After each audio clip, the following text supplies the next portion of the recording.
Tuh berdua burung. Di sebuah hutan yang tenang, hiduplah dua burung yang sangat berbeda. Yang pertama adalah Arka, seekor elang yang kuat, cepat, dan sangat ambisius. Ia terbang tinggi, selalu menantang angin, dan bercita-cita menjadi penguasa langit.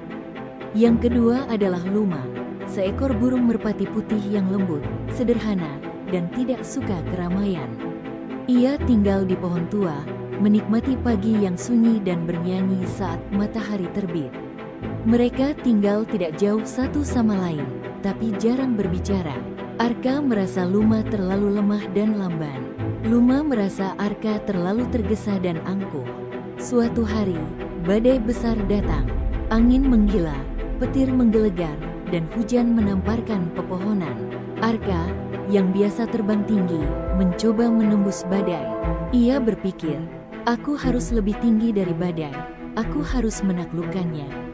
Tapi langit terlalu liar. Sayap Arka terkoyak. Ia jatuh keras, menabrak dahan dan akhirnya tergeletak di tanah, terluka parah. Sementara itu, Luma tidak terbang hari itu. Ia tetap di sarangnya yang dalam, di balik lubang pohon, berlindung dalam keheningan. Ia tahu badai bukan untuk dilawan, tapi untuk dilewati. Ketika pagi datang dan badai telah reda, Luma keluar dan menemukan Arka terbaring lemah. Tanpa berkata-kata, ia membawa ranting kecil dan buah beri, lalu duduk di dekat Arka. Hari-hari berikutnya, ia merawat luka elang itu hingga Arka bisa kembali berdiri. Saat Arka akhirnya bisa mengepakkan sayapnya lagi, ia berkata pelan, "Selama ini aku pikir hanya burung yang terbang tinggi yang kuat, ternyata yang tetap diam di tengah badai juga luar biasa." Luma tersenyum kecil. Kita bukan dilahirkan untuk bersaing. Kita diciptakan untuk saling mengingatkan. Makna cerita Tuber. Setiap makhluk punya caranya sendiri dalam menghadapi badai kehidupan. Kadang, kekuatan bukan tentang seberapa tinggi kamu bisa terbang, tapi seberapa bijak kamu memilih untuk bertahan. Tuber, dua burung, bagian 2, sayap yang sama, langit yang berbeda. Hari-hari berlalu, luka Arka mulai pulih, tapi sesuatu dalam dirinya berubah. Dulu, ia terbang hanya untuk mengalahkan angin. Kini, ia mulai melihat langit dengan cara berbeda. Ia duduk bersama Luma di atas dahan pohon tua, menatap matahari terbenam.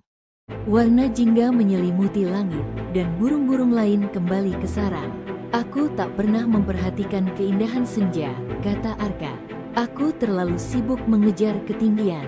Luma menjawab lembut, "Kadang, yang paling indah justru tak bisa dilihat dari atas." Arka terdiam.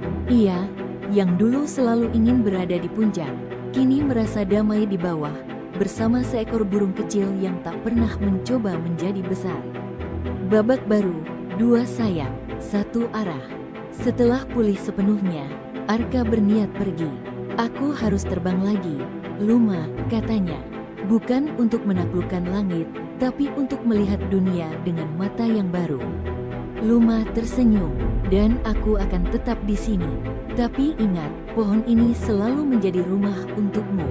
Sebelum pergi, Arka berkata, "Aku ingin kau ikut." Luma ragu, "Aku tidak kuat terbang jauh, Arka. Tapi aku bisa membawamu. Kita bukan burung yang sama, tapi kita punya sayap yang saling melengkapi." Dan untuk pertama kalinya, 2 burung yang berbeda, si kuat dan si lembut, terbang bersama. Arka membawa Luma menari di atas danau, menyusuri lembah, dan menyaksikan dunia dengan mata ganda, keberanian, dan ketenangan. Penutup, legenda 2 burung. Kini, di hutan itu, ada cerita yang diturunkan dari generasi ke generasi. Tentang 2 burung berbeda, satu yang terbang menantang badai, satu yang bertahan dalam keheningan. Mereka berkata, "Jika kamu hanya menjadi kuat, kamu bisa jatuh karena kesombongan. Jika kamu hanya menjadi lembut, kamu bisa hilang karena ketakutan. Tapi jika kamu bisa belajar dari keduanya, kamu akan jadi bijak." Dan burung-burung lain pun tumbuh dengan satu keyakinan. Langit ini luas, dan tidak ada satu cara pun untuk terbang dengan benar. Yang penting adalah dengan siapa kau terbang dan untuk